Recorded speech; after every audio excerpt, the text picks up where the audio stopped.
any guests on or not today. This is sort of an impromptu launch. I haven't sent any invites or anything like that. We are just trying to get this episode up because we are behind schedule. So, without further ado, let's copy the link, get it shared to at least the SBJ profile.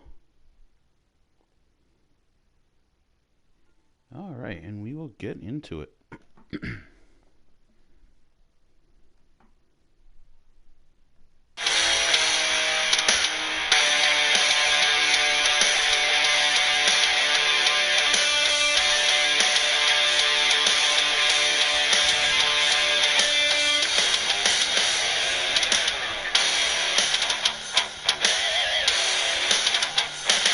Tonight, guys, there won't be a lot of filler here in the HWA. We are going to be jumping mostly from match to match to match. So please bear with us as we stream this episode 11 from Boston, Massachusetts. One of the last shows, or probably the last show on the East Coast before we make our way over to San Diego.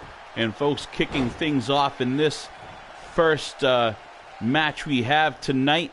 This is Drago taking on Justin Armstrong. And oh look, we've got Trey Jeter checking in.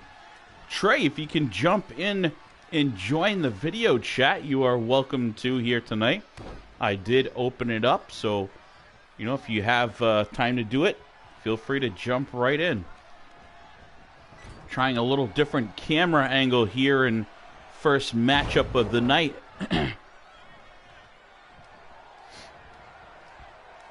New Breed Universe, I'm glad you like it. Is this Gorilla Cruz checking in, or Jose Cruz rather? Justin Armstrong and Drago here squaring off. I know these two have faced each other in different feds. I don't have record of their wins and losses together, but I'm sure there's some heated battles. I've been looking forward to this one as well. As we see there in the bottom of the screen, you can't see his face, but that is Ricky Armstrong, the legend. Ricky Armstrong here, once again, watching over his son Justin's match. Well, I appreciate you coming in here and checking in. Make sure you like and subscribe. As you can see, all our commentary is always basically during the live streams for every show, and the mic is open for guests at any time. So I appreciate you checking in. If you are interested in following along, make sure you click like, and you can follow our page at the Hybrid Universe through Facebook if you are interested in seeing it. And we got Drago here lifting Justin Armstrong up, military press style, up over his head. Justin Armstrong is like, I think, 240 to 260, and Drago just military press style up over his head. That just speaks to the power of Drago, as if, you know, fans watching don't already know the power that this man possesses. But New Breed Universe, you may not be familiar with these competitors here. In the silver trunks, we have Justin Armstrong. He is the son of legend and EFET Hall of Famer Ricky Armstrong. You see in the bottom of the screen, managing his son tonight. And they take on basically one of the men that have the most raw power in the industry, pound for pound, Drago. Drago now showing off a little more of that power. He's got Armstrong up, just cradling like a small child with a backbreaker, and then throwing him up over his head here.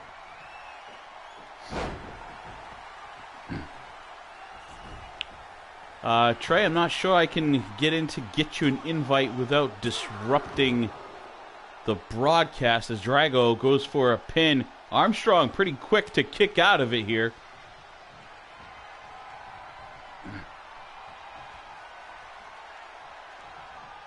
Folks, I'm not sure if this is going to interrupt the program badly, but we are going to do something we have never attempted during a live stream. We are going to try to jump over and invite the legend Trey Jeter in here to chat a little bit about his career, if you bear with me.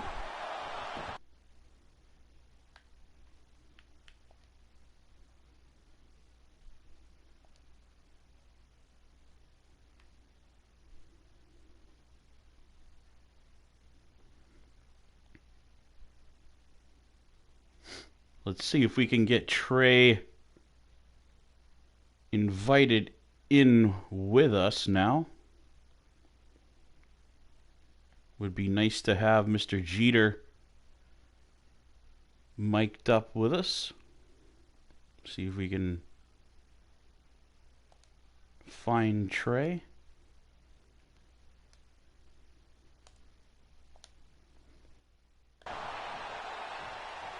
All right, and I know that probably sucked for everyone. I'm not sure what you're going to see on your side of things here, but it looks like Mr. Trey Jeter. Trey, are you here with us?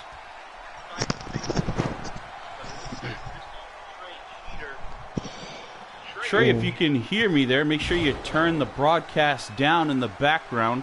That's coming over my headphones here. And remember, as the action is happening on your screen, there's a bit of a delay from what I am seeing on my end, live at the broadcast. So, you guys are going to the West Coast. That indeed. And New Breed, he just started talking. Did you hear a second voice on there now? He just barely asked if he could, asked if we were going to the West Coast. If you heard that part, please let me know. We've had a lot of issues lately with guests coming on, their voices not transferring over to the broadcast. Ah, there you go. New Breed can hear you now. As we're back into the action, it looks like Drago is setting Armstrong up for something big here. Before we get into a little history of our guest, Drago up and slams him down with a nasty power bomb. As Ricky Armstrong looks on, a little concerned. There's a 2 count and Justin kicks out. Now, Trey, we've been waiting to get you on here for quite some time. You were visiting your sister in Jamaica and had to stay there for, was it 14 days or so, I believe, is just to be within regulation. Now, are you back home in South Carolina? Well, I am at the, I've been in board meetings since I got back, so. No rest for the wicked, as they say. Hybrid, trying to get WWE Hybrid, progress produced. We're trying to get the next 3 episodes, including one of the episodes, which is the Hall of Fame episode. And then from there, it's off to Vegas. Just speaking a quick 2 count here, Justin Armstrong thought he had himself a win after delivering a huge knee shiver to Drago.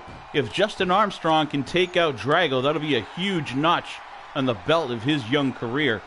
Now, Trey, I believe you have been in the ring with both of these 2 men, have you not? Yeah. They are very great competitors. They remind me of when I first started wrestling. And how long have you actually been, I don't mean to jump in there, how long have you actually been a professional wrestler? I know you had a successful amateur career first, but how long have you actually been a professional EFED wrestler? 5 years. 5 years. All right, so this injury, I'm hoping you can square back from it, but basically took you out, which could be a career-threatening injury, but I'm sure that you'll be back on it in training to try to get back in the saddle as quickly as you can. Kind of have to. I have a match at WrestleFest. I kind of have to. I match at WWE WrestleFest for the tag team titles. So that's right around the corner, isn't it? How far away is that? What's the date? There's no particular date right now. That's what we were in the board meetings since I got back about between that and WWE Border Wars and and the WWE movie that's we're trying to produce. There's no official date on it. We just know it's coming soon. So, now, Trey, sounds like you got a little something going there. Hopefully, you don't have COVID. Is it just a flu? It sounds like you've got some sort of nasally thing going on there. No, I just woke up. Okay. Get that early morning, sexy, groggy voice thing going for the ladies, I see. And there's the 3 count, Justin Armstrong. We were a little bit sidetracked there, talking to the Carolina Hunter, Trey Jeter, and Justin Armstrong taking care of Drago. And Armstrong will move on to that over-the-top King of the Ring match at the pay-per-view. Now, Trey, you earned a spot picking up a win, but that was the night that you got injured when you were attacked. Now, what's your opinion on the man, James Black, that took your spot in that tournament? It is what it is. I am not that petty little kid anymore who would come back, drop kick him in his chest, super kick him a couple times, maybe hit him with a spear, but that's not me. In New Breed Universe, this show, we are trying to get through some matches, so a lot of the intros or entrances will be gone, and we are trying to move through some things rather quickly here because we are pretty far behind, so there won't be a lot of filler in this program or a lot of cutscenes and things like that there normally are. That's why it's going to kind of, from blink of an eye, you're going to go from match to match. And now we have a couple more legends of the ring here. Bottom right corner, that is Lair, probably one of the more decorated tag teams in EFED history, taking on the Alpha. In the ring now from the Alpha, that is Cody taking on Scott Toffick. We're getting a lot of feedback from, sounds like from however you're watching the program there, Trey. Scott Toffick. Yeah, I remember that kid. No kid anymore. I believe he's been in the industry longer than you. Maybe he has. Maybe he has. Now, what was the first EFED that Trey Jeter participated in, and how long were you there? I know you're pretty, relatively short career so far, only 5 years. But where did Trey Jeter get his start for the fans? I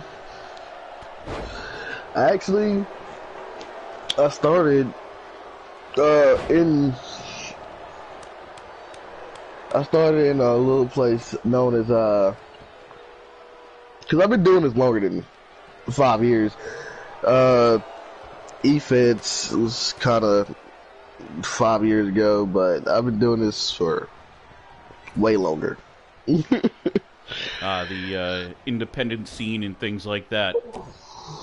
Yeah, I was in a little place called Crash Collision Wrestling first, CCW, and then kind of got pissed off at the owner, and then started my own, which is World Wrestling All Stars, and then we got on YouTube about 6 years ago. That we've been on YouTube about 6 years now, and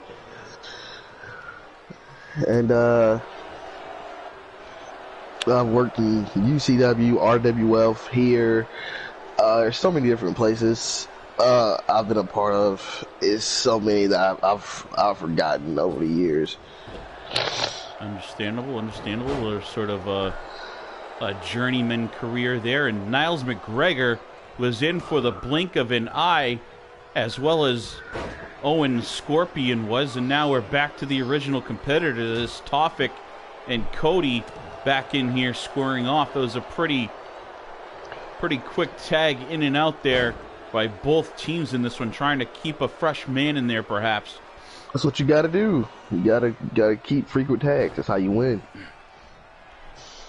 The different feds that Trey Jeter was mentioning, they post on YouTube and they are throughout the Facebook groups. If you are interested in getting in some of these, New Breed, look up Stephen Benoit Jericho. That is me. Look me up on Facebook. Send me an invite and remind me who you are, where you're from, and I can link you up with some of these shows that Mr. Jeter has been referring to. And now Tofik and Cody still squaring off here. Yep. We've got Tofik, who has a massive size advantage, but if you've watched any other matches in the show that the Alpha were in, you know that Cody, although he is the smaller member of Alpha, he is the more powerhouse type figure there. Oh, he goes for some sort of wrecking ball sort of leap and came up short, missing everything. Now Niles McGregor in there tossing Cody up in the air and just power bombing him back down on the canvas. The size advantage here, Wolf Lair trying to use, and a quick little suplex there from Cody. Now dragging Niles, going for a quick pin. This isn't going to get him very far. As you can see, a kick out, not even a 1 count. Maybe Cody going for a little surprise attack there. You got to do more damage, Bo. Yeah, definitely to a man like Niles McGregor. Hey there, Sander Cool. Thank you for checking in. One of the regulars there, Sander Cool. We've got Trey Jeter on the mic with us today. Sander Cool jumps in here quite often with us. And now Owen the Scorpion coming in, driving fists down into the forehead and nose area of Niles McGregor. The fresh man in here now.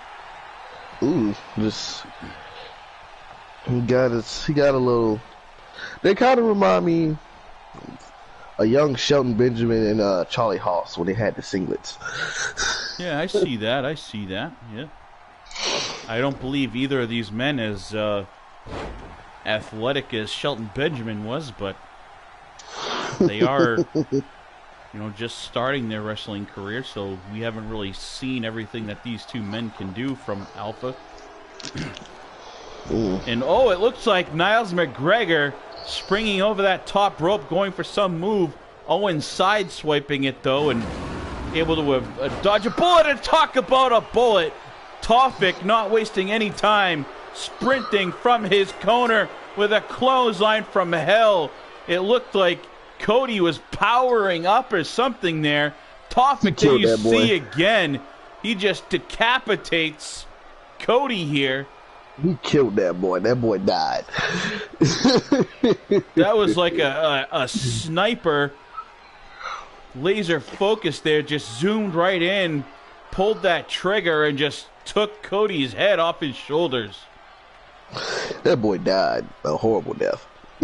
His partner jumped in there as if he was going to try to break it up, but he saw that Cody was just on Dream Street, and he said, hell with it, and he jumped right back onto the apron.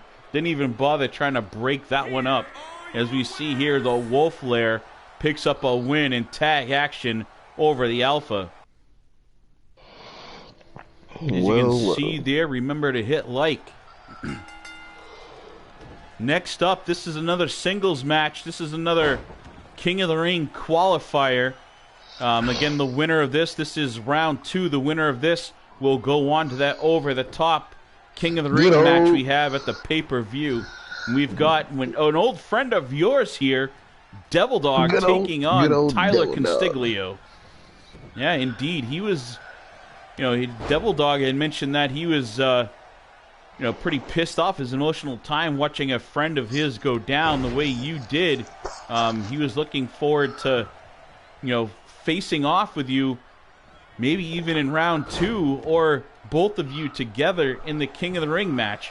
As now Tyler Consiglio going for a quick pin, Devil Dog kicking out of it.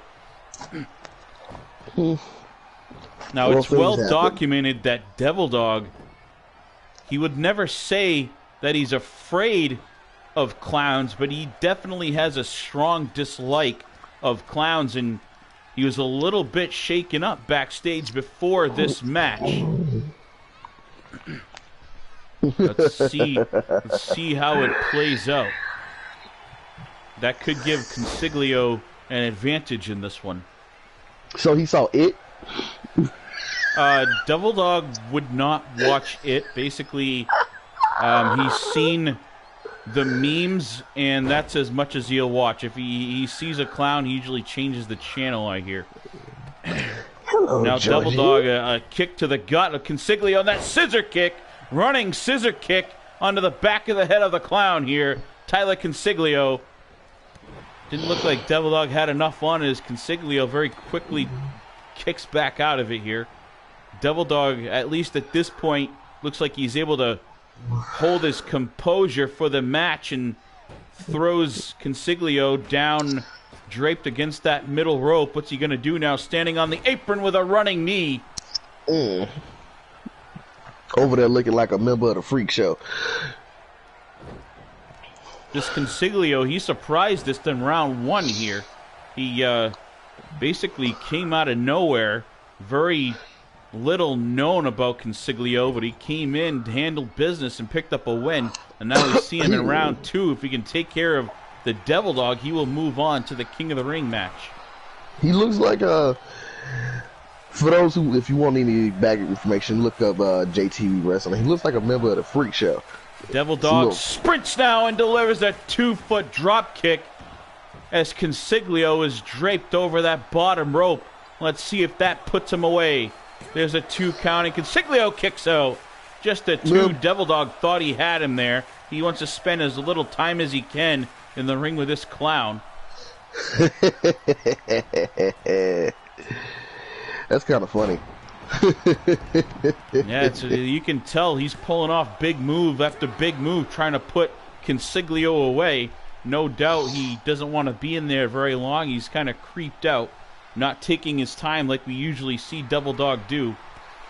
Usually we see him drawing people in and, you know, taking a little bit of punishment, making them feel comfortable before he smiles at them and suckers them in and finishing them off. But he's, you know, off his game a little bit here. He's going big move after big move early on, and looks like at this point his strategy being shaken. Now Consiglio delivers that huge knee. Devil Dog is rattled, it seems. Consiglio looked like he's going for a weapon. That boy right there got knocked out.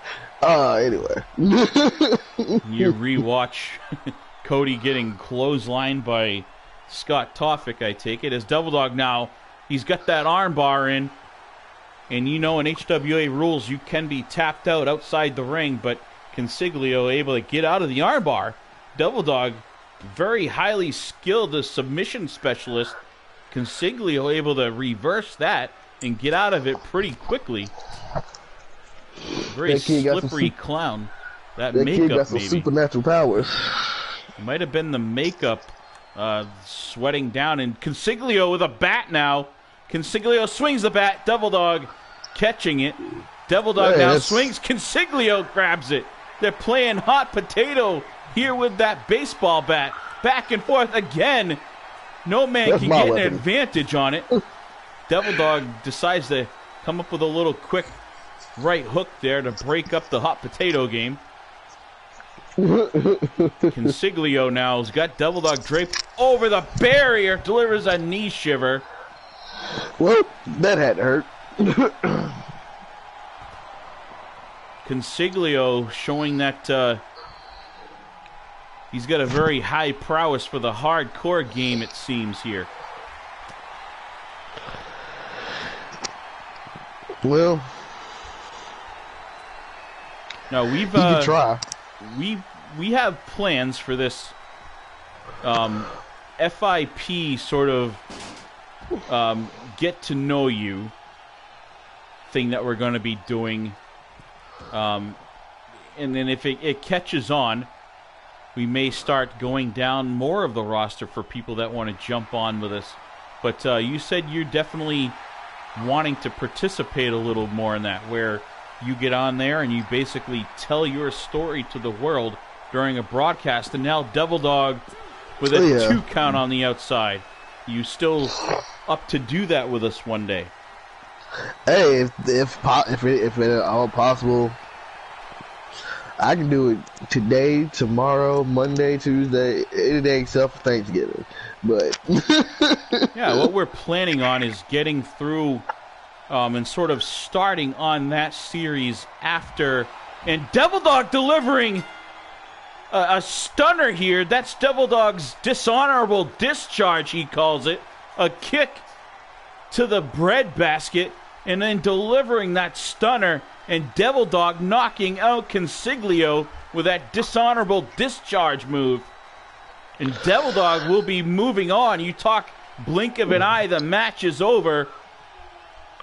I almost missed that one. I literally closed my eyes as I looked away to get a piece of dust out of it.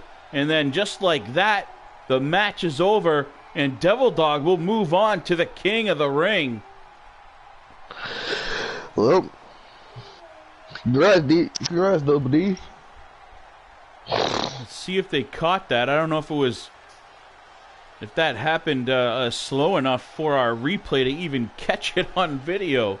That came basically out of nowhere. And it didn't look like they got it on replay. It happened that fast, quicker than I could blink. And now Devil Dog is moving on to the king of the ring. So tonight we have Justin Armstrong and Devil Dog so far moving forward. Jesus. He needs to step his tattoo game up. That's all I know. Devil Dog is not one for having many tattoos, as you know him very, very closely. He's, sort of a minimalist. He's got, as he would say, he's got so much attitude that he doesn't need to paint more on his body. Well, I'm tattooed to my neck, so. Yeah, Devil Dog's got a few tattoos going there, but they all have to be meaningful to him. He's not one to just put cool-looking shit on his body. And we have 2 veterans of the game now, as we have Zet Steele's son, Maxx Steele, the arrogant, silver spoon-fed brat, our golden peacock, taking on Slic Rick, the original bad guy, one of the dirtiest players in the game. He actually is going by Slick Richard this day and age. Yeah. Okay. That should sound weird. Okay. It looks like, who's this? It's Louis C. outside here. I'm not sure who Louis C. is. Was he in the corner of Slick Rick? That's what it looks like. Now right here in front of us, we got the action going. Oh, it looks like the Golden Peacock as he was slamming Slick Rick down on the ground. Looks like Rick caught his head, the back of his head on the steel steps there. Maybe that man bun that Slick Rick has absorbs some of the impact from those steps, I hope. Look, see, the difference between me and Maxx Steele is I know that I have money. I just don't flaunt it. There's no point. Yeah, you've got a lot of things going on other than wrestling. First of all, you are a megastar in the ring. You own your own company. You own your own clothing line. And talking about owning your own company, James Sargent checking in from CSWA, another one of the brother programs of the FIP universe here. Hello, James. Thank you for checking in. I wrestle for JTV. I'm a JTV movie star. What is you mentioned that before. What do you have coming up for a movie? And is it going to be starring Trey Jeter? This one, yes. With WWA, it will be starring me. It's called Trouble in Paradox. What is that? A rom-com or no? What type of movie you got going on? It stars. It's about 5 brothers. One's a cop. The other 4 get into trouble with the drug lord, and they have to escape his wrath, and at the same time try to bring him down. Very interesting. And what is the character that you'll be playing, Trey? I'll be playing the oldest boy, Sean, who's fresh out of jail after committing an assault and battery after his mother is killed in a drive-by. After their mother is killed in a drive-by, he's kind of an angry soul for a while there. I bet their mother getting killed in a drug-by would make anyone angry, I imagine. So as now we're still this match taking place mostly outside the ring, as these two men that are very familiar with each other just going back and forth. And Sander Cool looks like he's got something to say there. If you follow along in the Twitter feed, this is quoting from Sander Cool. Well, if I can pull a little NGW spot here in 2 weeks, Nora will face Pandora for the NGW Women's Championship. And I, as in Sander, will face CFT. Now, CFT in ring, that's something that I want to see. Mr. Townsend, I would love to see anyone sort of bash Mr. Clarence Townsend's face a few times.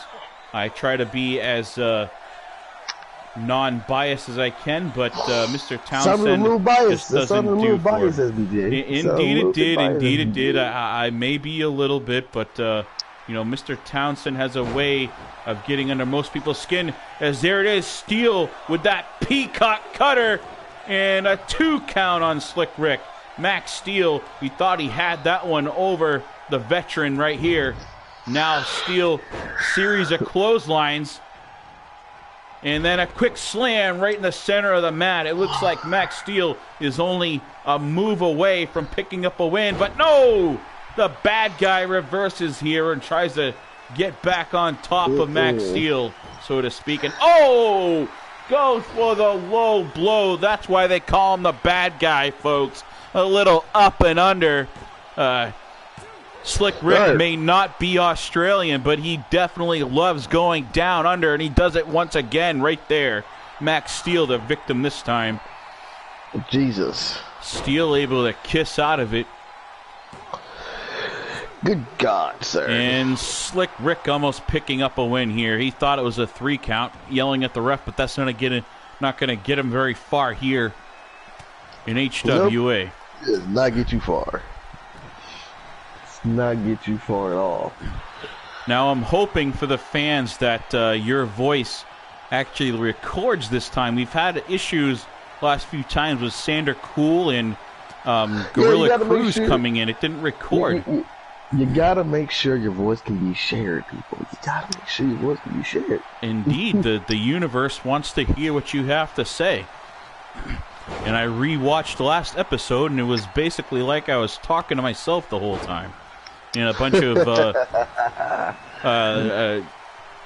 sort of uneasy pauses there, and a lot of me just going, talking to nobody. And there's a 2 count again. You can see Slick Rick is pissed off. I apologize, ladies and gentlemen, that swear slipped out there, and it happens from time to time, but this is an emotional profession we live in here, and Slick Rick showing a little bit of fury. He thought again it was a 3 count. That's why WWE is TVMA. Yeah, the mature audience. Now, we are too, but I try to prevent swearing as much as I can for, the women and children that may be watching. And not that women don't like a cuss word every now and then, but, this is a family program. family program as Slick Rick is bleeding all over the ground here. But I guess you've got to use discretion as you are allowing your children to watch certain things, and we will leave that up to the parents for the most part. Exactly. I just don't want to hear it from Mrs. Jericho when I get home if I swear too much. Well, I don't have to worry about that problem, so. The lifelong bachelor still. No. At one point in time, I was actually married. Ah, that's something that the universe didn't know a whole lot about, and you, as a man that is all over the news, throughout your whole career, there are definitely certain pieces of your life that you seem to keep hidden from social media and the spotlight. And now Slick Rick, a quick move here. Steel kissing the mat, and another two. Slick Rick slamming the mat here. You can see that he is just so frustrated. A third time he thought he had Steel, setting him up again. The Golden Peacock. You can't get frustrated. You can't get frustrated. That's how you lose. Peacock gets to his feet, and another. That's a fourth kiss the mat here. And there it is. Slick Rick finally picks up the win. You can see he drops back down to one knee, tired after that one. Slick Rick thought he had that one in the bag so many times. There's a look at that low blow there again, catching the Golden Peacock right in his lineage there. And finally, the bad guy picking up a win. I don't think Maxx Steel ever fully recovered from that shot to the daddy buttons there. The cojones. The cojones.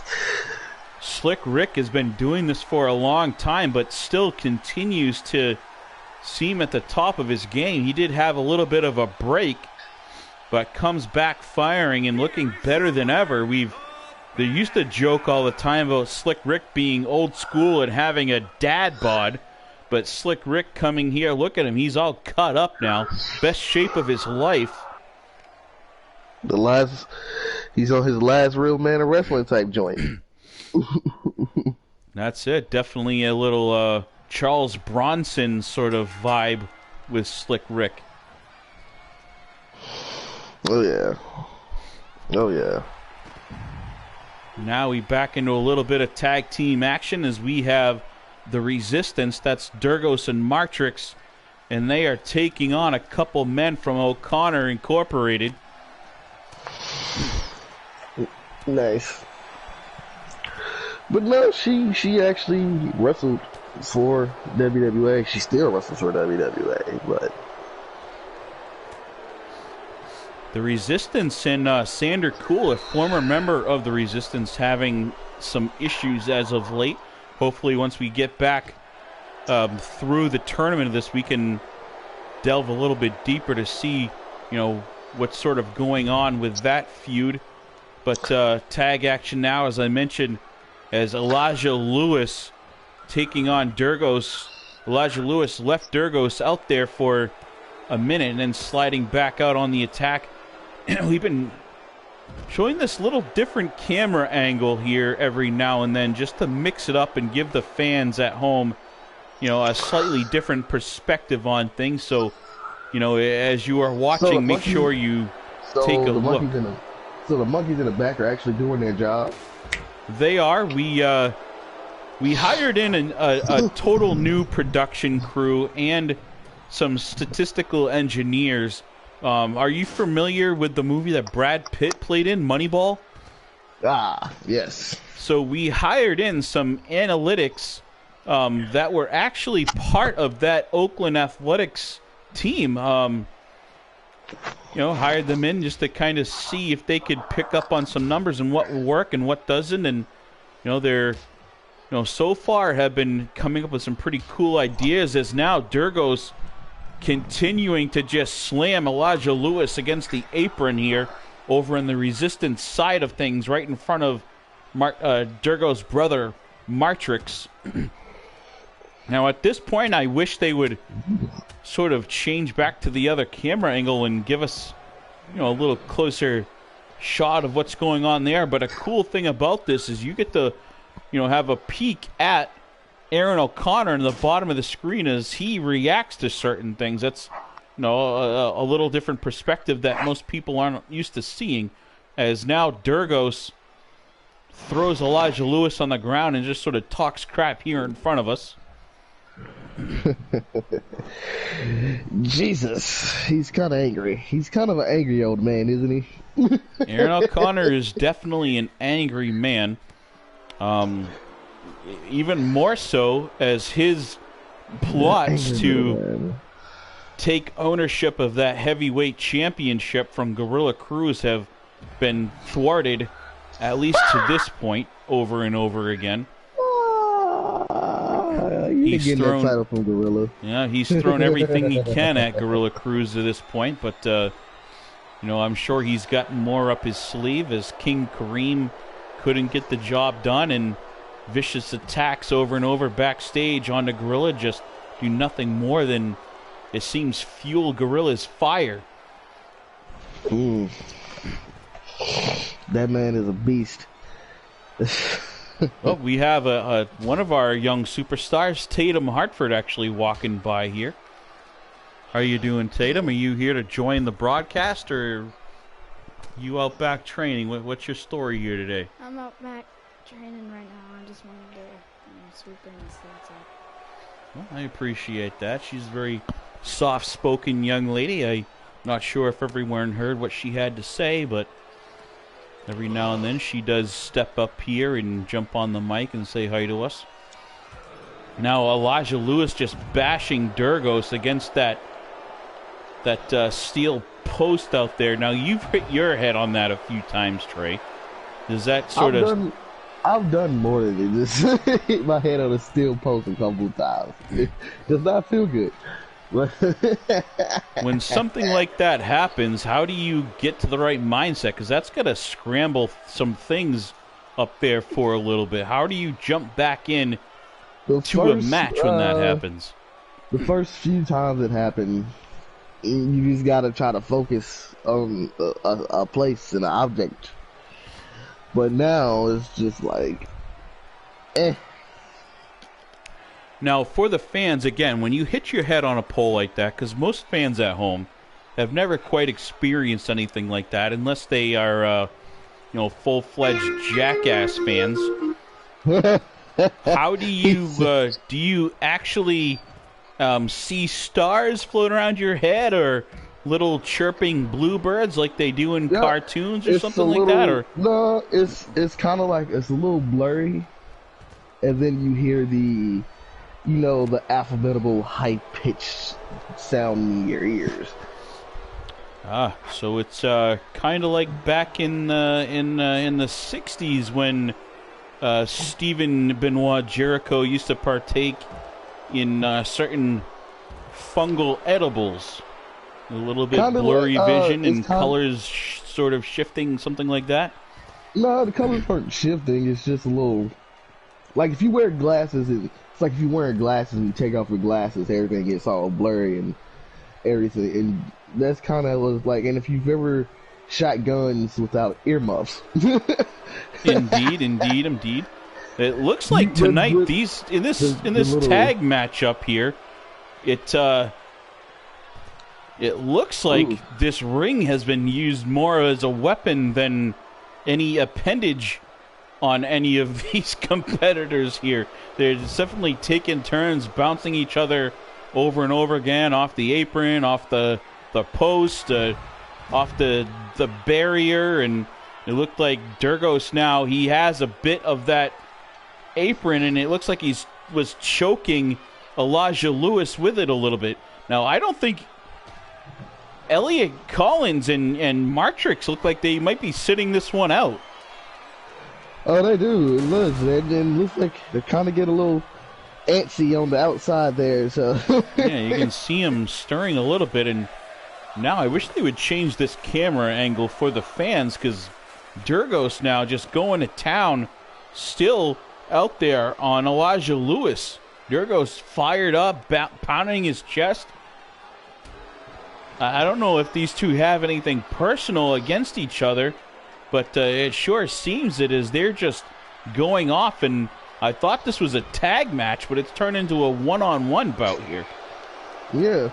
If you're gonna be a part of a tag team, you gotta remember your partner. Elijah Lewis now rolling in the ring, and this is a perfect time for him to tag, but no, he slides right back out, going right back after Dragos. He just braced the he just broke. Why did he not tag in his partner to get a fresh man in there to finish Dragos off? I don't understand that. Oh, super kick.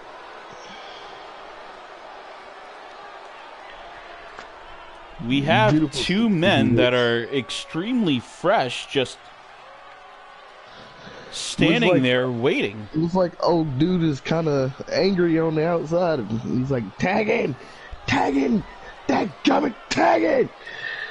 I just saw I just changed my feed here in the screen to try to catch the angle from over where Aaron is standing, and basically I had to click out of there real quick because of the glare off the back of Aaron O'Connor's head shined right in my face there, and I sort of got a quick glimpse at what it would be like to bounce my head off that steel corner post there, as you were talking about.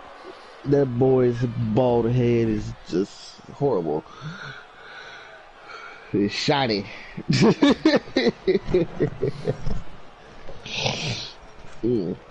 But this is a good match. I mean, I wish a homie would tag in, but it's a good match.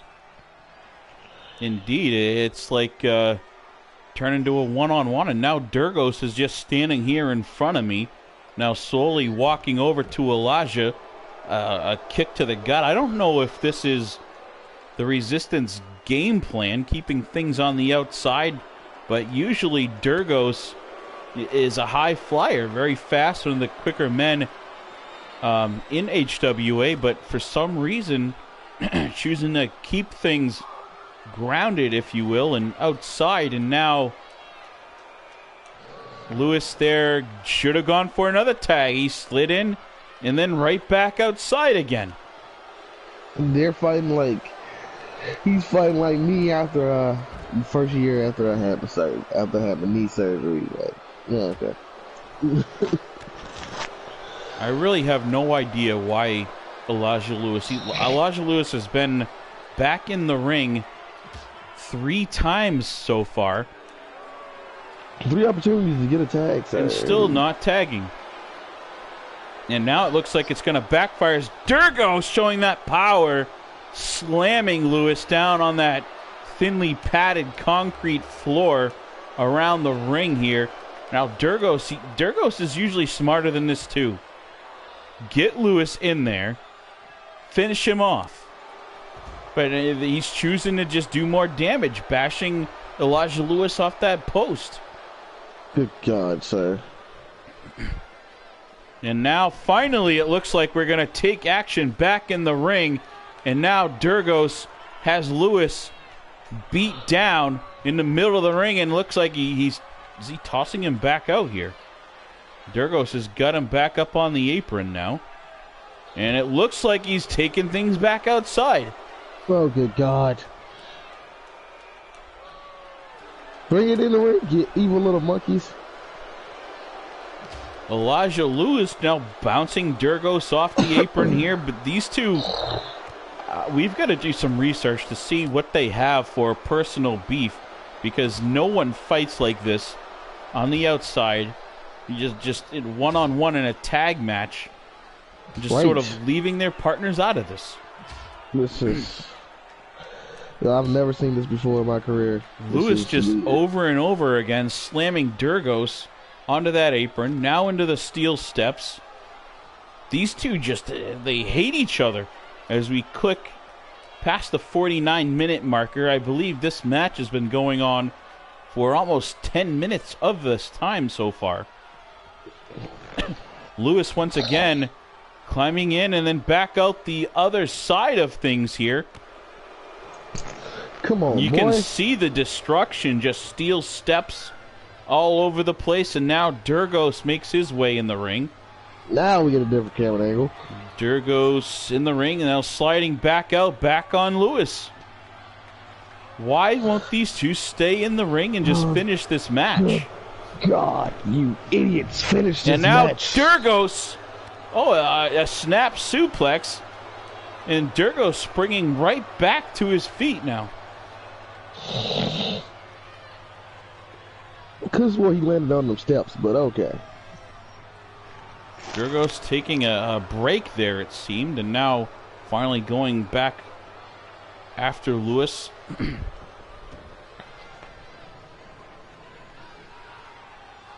Now here we go. Durgos looks like he's going to set him up, flings him into the Resistance corner, waving a finger at him, sort of mocking Lewis. Going in here, looks like, no, I thought Durgos tagged Martrix, but no, he's got Elijah Lewis up on the top rope, and we've seen this before. Here he goes, backflipping off and slamming Lewis down on the ground. This has got to be it. Durgos finally flying, and now he's taunting a little bit, showing off Elijah Lewis back to his feet. Durgos with a couple double axe handles, lifting him up in a power slam. Durgos now fired up as if he's got a second wind. Oh, good God. Elijah Lewis is crawling to his corner. Durgos not seeing it. Lewis dives in, makes a tag. The fresh Elliot Collins in there now. We've got a fresh man on definitely a beat down Durgos. Durgos took his time and now is paying for it. Oh, Durgos fighting back here. He needs to go tag his partner in, but instead, Durgos being arrogant, climbing up to the top rope. Arrogant is not the word. In O'Connor's corner, flying down and delivering a double knee code breaker off the top rope onto the fresh Elliot Collins in a 2 count. Durgos thought he had it, but Collins, the fresh man here, definitely not going to take out Collins that quick. If Durgos were smart, he would tag in his brother Martrix. You know, unless they're trying to save Martrix to be, you know, that fresh man coming in at the last minute to put things away. Maybe that's the strategy they're trying to use here. If that's it, then Durgos is going to be very careful because he's been in there since the very, you know, starting bell rang here. And now he's going to take on Collins. Collins with a nasty neck breaker, modified neck breaker, back breaker combo. Martrix with his first time setting foot in the ring. It looked like he was going to go break up the pin, but Durgos able to kick out of it anyway. Yeah. It's like, boy, yeah. Sander Cool is even telling him it's enough. End this one. Because it is. It's like silly. It's getting silly. And now Durgos finally tags in his brother. Martrix coming in here now. You have the 2 fresher men. Martrix delivering a foot to the face now. A kick to the back of the leg, and that running shin shot to the back of the head of Collins. It's like a total new match all over again. Hopefully someone pulls off something big, because this match has been going on for quite some time now. And it's basically someone hit the restart button as if they're playing a video game, because now we got 2 fresh competitors back in there. Outside destroyed. We've got steel steps and chairs and everything just strewn around all over the place out here. It's almost like it looks like someone's playing a game of lava and have these different things set up to jump from. You see the steps spaced a little bit apart, then the chair out here onto the table. Someone could basically Kofi Kingston themselves, you know, all through this place without touching the ground at this point. Nick Collins slamming Martrix down on the ground here with all these toys. I'm surprised no one picks one up and just ends this one right here, as we are at the 54 going on 55-minute mark now. Martrix in control of that wrist, delivers a few kicks and then a clothesline onto Collins. Collins now a little shaken, trying to get back to his feet. Martrix letting him get back to his feet.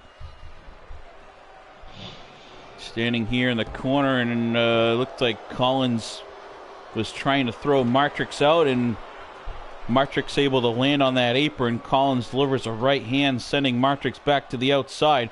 This is a tag match, not a hardcore match. But all these competitors seem to be spending most of their time here on the outside. And quite frankly, they need to end it, because my old vocal cords aren't like they used to be back in the FIP show days. Quite frankly. You're getting older, man. You're getting older, man. You gotta. Definitely am. I can feel it little by little every day, but hopefully in the broadcast booth I can last a few more years of this. Elliot Collins there with a 2 count onto Martrix. I'll probably die in the ring. Yeah, that's not funny. That's an attitude that most of these competitors have, especially the ones that compete on a high level. Now Collins from the top rope crowns the king here, delivering a double axe handle across the forehead of Martrix. Let's see if Collins goes for a pin. No, he picks Martrix back up on his feet. Idiot. This is two high caliber tag teams. Former, or actually current tag champions, taking on one of the hottest tag teams in EFED right now, the Resistance, and they're just making a lot of very stupid decisions in this one. And in my book, I'm not a professional wrestler, but it seems like this one should have been over a long time ago. They're making very, very stupid decisions. And now we see that finally that tandem tag team offense from the Resistance, and now Drago's going for a pin on Collins in a 2 count.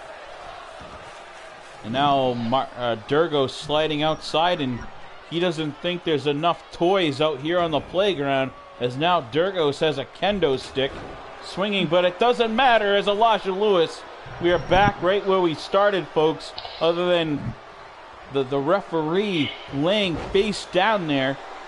I don't think that was intentional. Lewis going to clothesline Durgos, and the referee just sort of got in the way there, Miles, as he gets clotheslined. If it was the Power Org Network, that would be $5,000 out of his paycheck.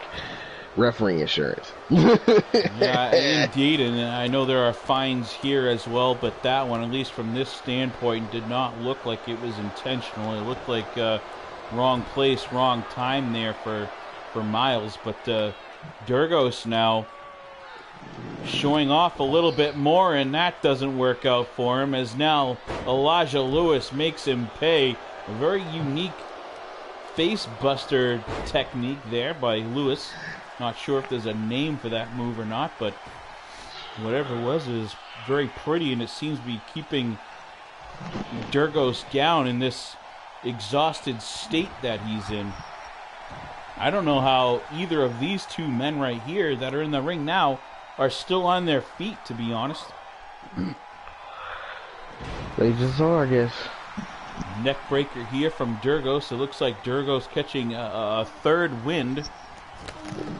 Durgos there now throwing Lewis into his corner. And it looks like what's Durgos setting him up for? Looks like the dragon will fly again here. And the dragonfly from the top rope for a second time. Elijah Lewis is down. Durgos needs to go for the pin.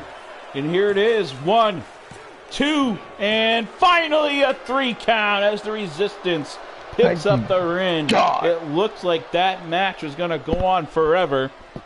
It felt like a 30-minute match there here. The tag division between these two teams. 20 minutes of it spent on the outside. Good God, sir. Too many highlights to go through them all in this one, but, the Durgos and Elijah Lewis need to spend some time, hopefully in our medical facilities after this one, because those two men went to a serious battle. Maybe we'll see them in one-on-one competition, sometime in the future here. At this point, the Resistance picks up a win, and that's going to boost them towards the top of the tag team division here, for sure, as they take on and beat the champions. Oh, yeah. Oh, God, it's DTM. Yeah, we're right back into more singles action. As we told you folks, we are leaping from match to match and sort of skipping over the entrances and things like that just to get these matches through that we've been waiting for. We are about a week behind. We had an issue where a couple members of the roster both tested positive for COVID, so we had a delayed about a week. And oh, what is this? I didn't see the intro, but it looks like Donald Trump is here again with DTM. Standing here in DTM's corner. The election process is over. I was just about to say that. It's like the election is over and he doesn't really have much time left in the White House, so he really has nothing else to do. So why not be here with DTM? Yeah, he's living, another one of his dreams. And that is to be a full-time employee. And that is in the... Oh, no, I see here Donald Trump has been signed on as a full-time member of this management staff. And he will be moving forward Damian Michael Thomas's legal advisor moving forward. Oh, good God. Keep him far away from me. That's all I gotta say. Keep him far away from me. I have my own manager. We mentioned Mr. Townsend here earlier on, too, and this is a very interesting dynamic. We've got Townsend standing directly across the ring from Donald Trump, and we know Townsend mentioned that before Trump got into office, he was a competitor of Townsend. Them going back and forth, basically seeing who was richer, and not sure how that feud's gonna sort itself out here now that both of them have signed to HWA full time. Sort of an interesting dynamic, and a running knee shiver there from JP3, kneeing Damian Michael Thomas right in the face. Now these two actually came in professional wrestling together and were best friends for years. A lot of people didn't know that. No, DTM just tosses JP3 up over the top rope, belly to belly, throwing him up over the ring. And now DTM with a baseball bat swinging for the fences comes up short. But JP3 connects, basically grazing DTM with a bat there. And now Joe Rivers jumping in here, saying Townsend Enterprises sucks. And a lot of people agree with you. Of course it sucks. Oh, good God. The sound of things, it looks like Joe Rivers telling everyone to remember in 2024 election, vote for Joe Rivers. I didn't know that Joe Rivers had a political interest, but DTM spinning facebuster onto JP3, and things could be ending quickly for JP3. There it is! DTM with a quick win. The former president of the United States is all pumped up on the outside. Donald Trump loving what he sees. And DTM has been on a tear since the Dawn has been in his corner here in HWA. And DTM will move forward to the King of the Ring tournament, or King of the Ring over the top match, if you will. Well. But homeboy looks like he ain't very happy. Yeah, he definitely wasn't. As you remember, he is now the light heavyweight champion, the man that won the match to take that belt home that you held for so long here. It would have been a cool impact, cool sort of storyline to have the light heavyweight champion hold that plus the King of the Ring, where he can cash in at any pay-per-view anytime throughout the year for the heavyweight championship. That'd be something cool to have the light heavyweight championship and the King of the Ring and, you know, the main heavyweight championship all at the same time for JP3. And got Colt Shields and Aaron Wade, I guess. I don't know. Yeah, definitely. We've got Colt Shields taking on Aaron Wade here, and Ryan Steele on the outside, part of the Townsend Enterprises. Now, if you remember, Aaron Wade came in here. He actually was invited into HWA by Aaron O'Connor. Wade picked up a loss, and O'Connor basically walked out on him. Left Aaron Wade high and dry in the ring. And, soon after, CFT picked him up and signed him to Townsend Enterprises. Now, here he is taking on Colt Shields for, I believe this is the final spot in the King of the Ring over the top match. And it looks like Sander Cool retained his APW Pure Weight Championship. So congratulations to you on that. And you beat, I believe, Ryan Steele, who is here ringside with Aaron Wade.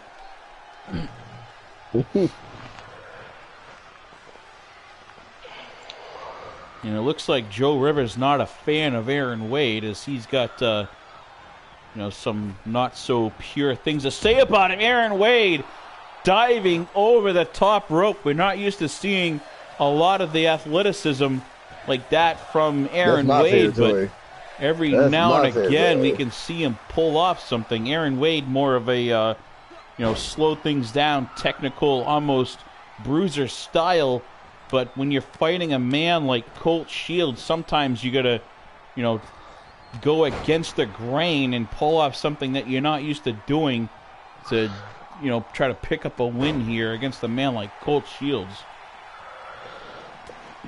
Boom, knee to the face. Aaron Wade a clothesline now, and wisely, very aware there as Colt Shields reaches up and puts a hand on that bottom rope to break the pin. Ryan Steele, it looks like, on the top left of the screen, happy with what he sees so far. We keep getting a glimpse of someone down in Colt's corner. And, it's Devil Dog. Devil Dog is here in the corner of his old friend Colt Shields. And now, what's this? Sinister Aaron Wade on the top ropes and a superplex all the way to the outside. Crashing down both men from the top turnbuckle all the way down onto the concrete floor here. That thin padding. That doesn't feel good for anybody. That's definitely going to quicken the finish of this match. And now both men, we get a little hot potato match going on here now with that baseball bat. It seems to be a fun hobby of members of HWA tonight. Now I know for sure DD does not trust Townsend Enterprises. We've seen that in several federations. Devil Dog having some choice words to say to Townsend in IWA, even refusing to acknowledge when Townsend speaks to him. I don't blame him. The dude's a jerk. And he thinks he's better than everybody. Come on now, son. In his mind, he says he knows he's better than everyone. And as he says, just because the best that money can buy. Just because you have money don't mean you can flaunt it. Now, this would be an interesting dynamic as well. If Colt Shields picks up the win, he'll be in there with longtime friend Devil Dog, both men competing in the King of the Ring match. Now, you've had several matches where you've had to go toe-to-toe with friends in the past. Has that ever put a damper on relationships that you've had? If you know, it's only if you make it personal. Enough just for friendly competition. There's no point in getting upset or mad about it. I fought my best friend doing the razor weights many times over many years. And it never dampened our friendship. It just made it stronger. Now, I heard you were actually, I know this is a sore spot at this point, but you were actually scheduled to square off one-on-one against Devil Dog in XVPW. But it seems like that match will not take place. We don't need to get into personal things too much, but that was a match that, the world was, pretty hyped to see. I don't think I've ever seen a Devil Dog versus Trey Jeter one-on-one. I know you guys are, close friends, but still would have been an interesting match. Yeah, well... Now, it looks like Sander Cool and Joe Rivers both having some more words against Townsend. Joe Rivers quotes that Townsend is worse than COVID. And CFT made the stupid suit rule on HWA commentary and even brought Sander Cool a suit to wear.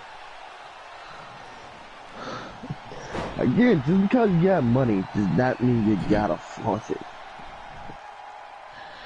Joe Rivers mentioned that time that you and he fought one-on-one, and you guys were friends at the time, and it definitely brought out the ugly side of both of you. I remember that match. Sometimes you gotta get down and dirty.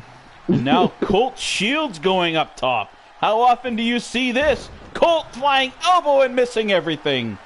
Colt Shields from the top ropes, ladies and gentlemen. We saw Aaron Wade pull off an acrobatic spring over the top rope all the way to the outside. And now we see Colt Shields flying through the air trying to deliver an elbow. But clothesline from Wade out of nowhere. Catches a clothesline in. Aaron Wade beats Colt Shields. And what's going on? Our screen is shaking. I'm not just no rookie to the game. It's Nightmare Sparks again. Ah, good God. This time not attacking anyone. Always take out my big opponents, my big guys, and I simply put them down.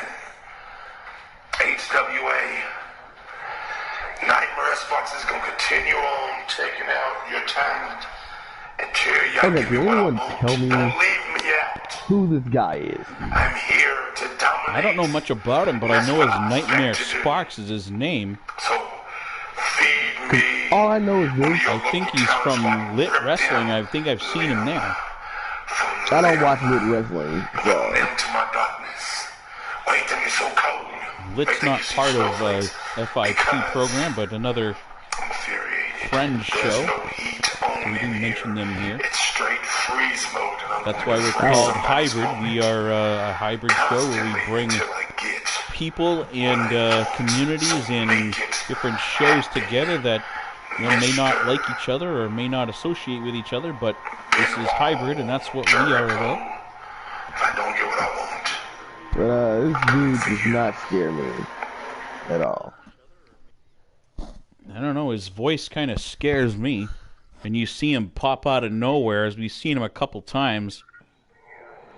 Just sort of come out of the blue. Last match, popped up out of nowhere and chokeslammed Caleb Shaw, of all people. And they were talking smack back and forth a little bit on our hybrid page. And before that, the first time we saw him here, he actually came out of nowhere in a match where Max Fatal beat Brute Pain one-on-one. After the match is the first time we saw this Nightmare Sparks came out of nowhere and slammed Max Fatal basically through the ring.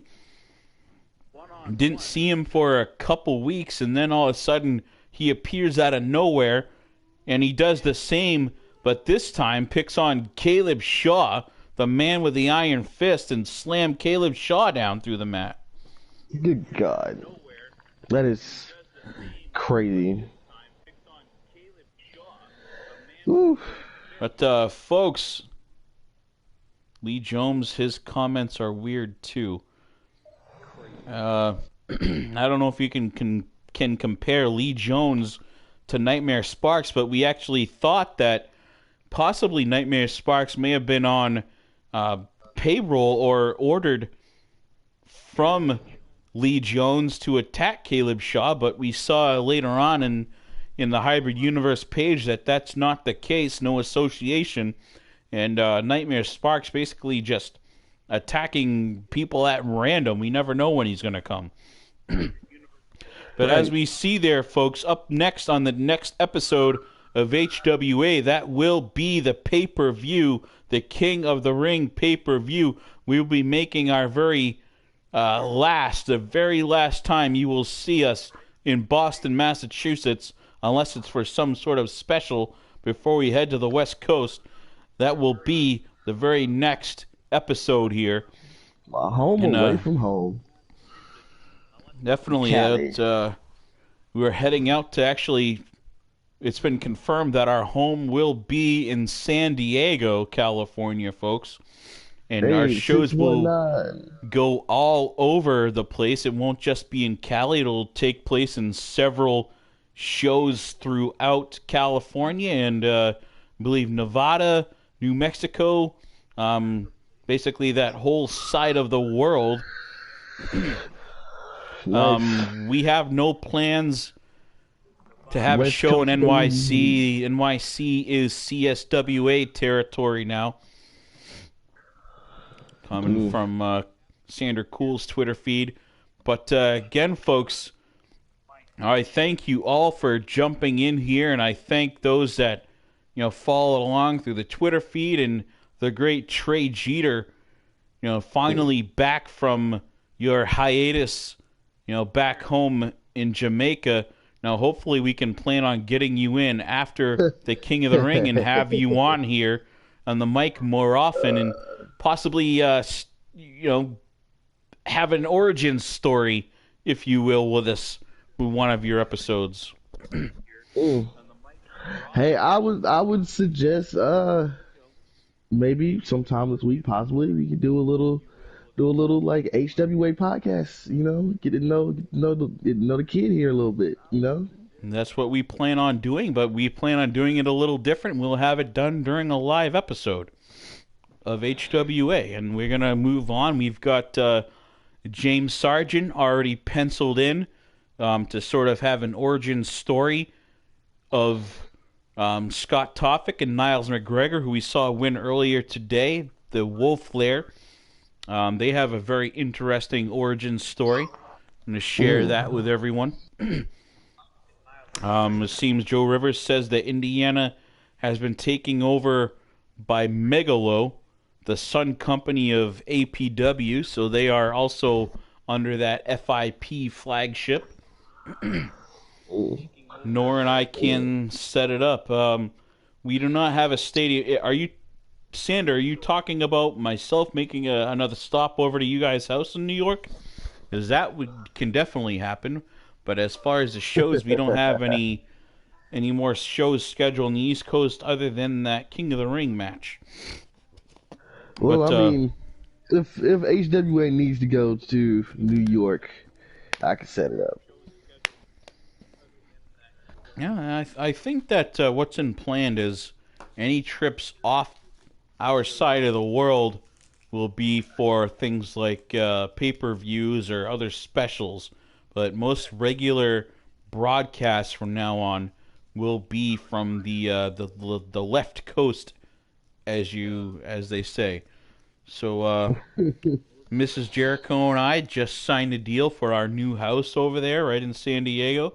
Very nice place. It's only 25 minutes from the beach, so a pretty short drive for us. Oh, you should have told. You should have told me. I could have got you. You could have stayed in my place in San Diego. Why didn't you let me know? You didn't have to pay a penny or dime or anything. You could have just at least stayed in San Diego. Yeah, maybe you'll be nice enough and buy the house for us. But don't tell me. I just might. Well, I appreciate you being on here again, Carolina Hunter, Mr. Reaper, Trey Jeter, all your aliases all at once. And, one of the few superstars that we know that did not give yourself these nicknames as they should. They were earned. A lot of the times this day and age, a lot of the superstars, they give themselves nicknames. But, yours actually holding more meaning because they were given to you. So thank you again for stepping by, Trey. Can't wait till next time. Thank you all fans that have been watching and following along through the Twitter feed. Remember, folks, I've got an open mic, and it's usually at least one spot there where you can jump on. So if you'd like to come on live during one of our broadcasts, check in with me either in personal message or on the Universe page, Hybrid Universe page, and we will set it up. And hey, look, don't forget to come check me out at WWA Blacklisted on YouTube. There you go, WWA Blacklisted, to watch Trey Jeter's own personal run E-Fed over there. Some more action. And the rest of the FIP universe, CSWA, 3WA, RWF, we got Megalo, who did we forget? APW, and then other friends of the program shows. So, a lot of quality wrestling programs to check out here. NGW, of course, they are part of the 3WA. You got JTV, you got SNW, you got GSF, you got BCW. There's RWF. so many friends of the show to check out, and a lot of action, a lot of superstars that you'll see throughout each promotion, and a lot of superstars that are new and get to know some of them. So this is Stephen Benoit Jericho on behalf of HWA, the Hybrid Wrestling Alliance, and the whole FIP universe. Check out all the shows, and again, for the last time before we sign out tonight, thank you for watching, and I can't wait to see you on next episode, which will be our over-the-top King of the Ring match, where the winner will be the King of the Ring, the first ever HWA King of the Ring, and here the crown matters, folks. And if you don't know what I'm talking about, the crown mattering, whoever wins that match will for one full year be able to challenge for the heavyweight championship at any and every pay-per-view. So imagine if you hold that title, if you don't, and then you lose it, you can immediately re-challenge. If you lose again at the next pay-per-view, you can challenge again if you want. You can jump right over the number one contender. So this, folks, has a possibility of making a lot of people angry and making one man very happy. So I'm curious to see how this is going to play off. I don't think it's done like this in any other federation that I know of. So again, Stephen Benoit Jericho finally signing off.